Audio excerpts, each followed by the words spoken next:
2011, Earth's 7 billionth resident was born into a world of contradiction and change. There could be enough food for all, yet 1 billion are still hungry. Throughout this year, people around the world were seeking freedom from oppression and better opportunities for themselves and their families. UN Secretary General Ban Ki-moon. 7 billion now look to us, the world's leaders. They need solutions. They demand leadership. They want us to act.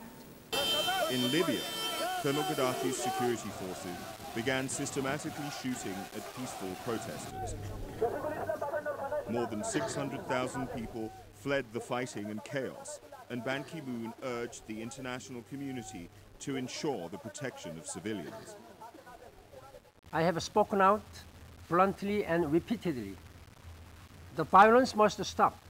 In March, the Security Council adopted a resolution with 10 yes and 5 abstentions to take all necessary measures to prevent further attacks and the loss of innocent lives in Libya. Susan Rice, permanent representative of the United States. The Security Council has authorized the use of force, including enforcement of a no-fly zone, to protect civilians. Soon, NATO began a bombing campaign. UN humanitarian agencies delivered vital supplies to the population. With casualty numbers rising, Russia's ambassador Vitaly Turkin voiced his concern. Any act going beyond the mandate or any disproportionate use of force is unacceptable. In October, Libyans greeted the death of the dictator with celebratory gunfire. Yet weeks of relentless urban conflict have reduced cities to ruins, and hospitals are filled with the wounded.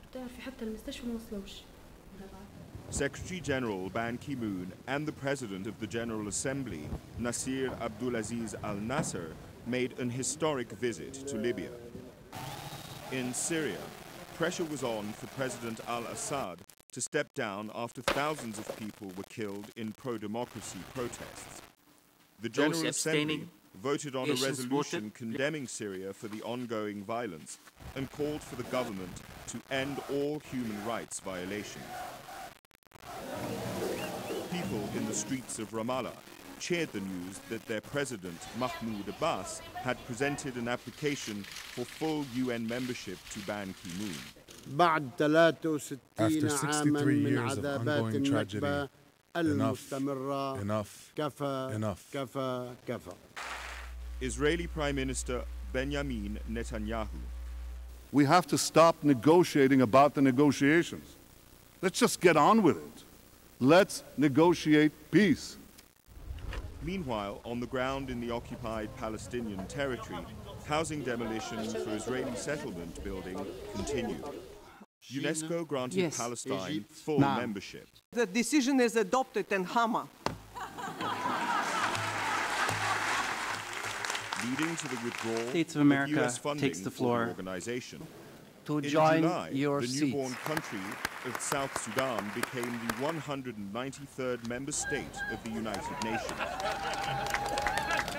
After decades of civil war in Africa's largest country, the UN helped organize a referendum on unity or separation. At over 100, Rebecca Kadi was one of the oldest voters to take part. She was telling me, after I vote, if I'm dead, I will be very, very happy, because I finished everything. Over 99% supported separation, and on the 9th of July, a new country was born. Like any newborn, South Sudan needs help. Together, South and North must face their common future as partners, not rivals. In 2011, more than 120,000 UN peacekeepers were deployed in 16 missions on 4 continents. In Liberia's presidential elections, the UN mission deployed ground troops and increased air patrols to improve security and reassure citizens as they went to the ballots. Voters turned out undeterred, despite some clashes that prompted the boost in security.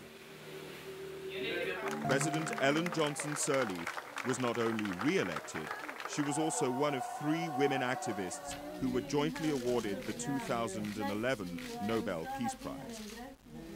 The arrests of former Côte d'Ivoire President Laurent Gbagbo in April and accused war criminal and former Bosnian Serb military leader Ratko Mladic in May provided further evidence that the era of impunity may come to an end and the rule of international law is here to stay.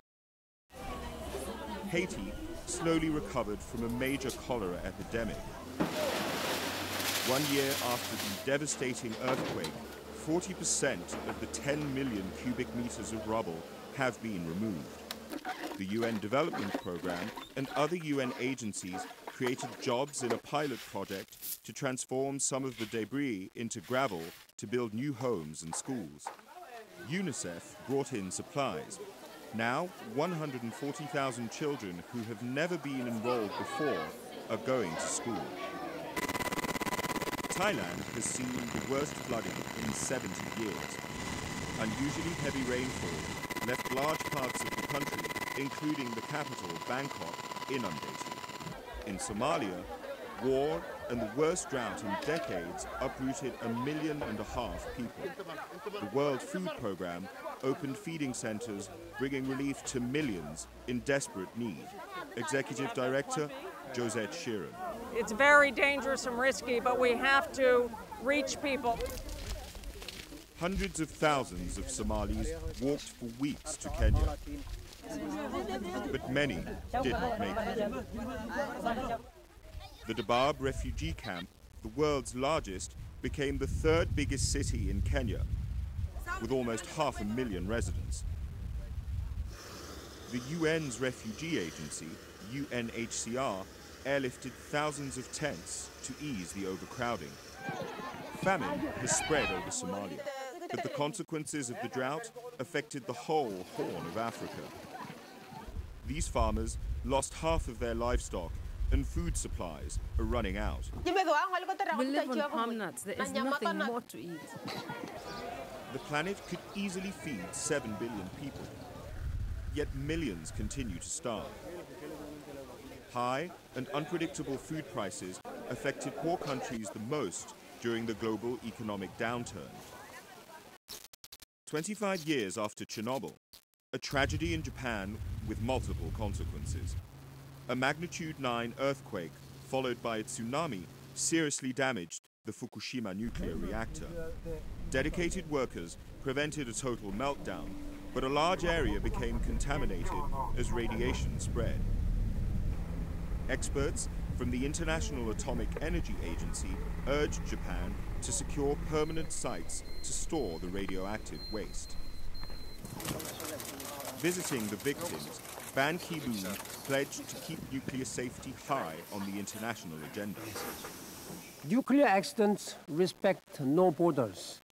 We must treat nuclear safety as seriously as we treat nuclear weapons. Tensions over Iran's nuclear ambitions have increased since the IAEA reported that the country appeared to have worked on the design of a nuclear bomb and may still be doing secret research. After being unanimously re-elected for a second term in office starting in 2012, Ban Ki-moon declared sustainable development that reduces poverty and preserves the environment as his top priority. Green economy will be the buzzwords for 2012's Rio +20 Environment Conference in Brazil. 2012 will also be the year of sustainable energy for all, accessible to the poorest of the poor.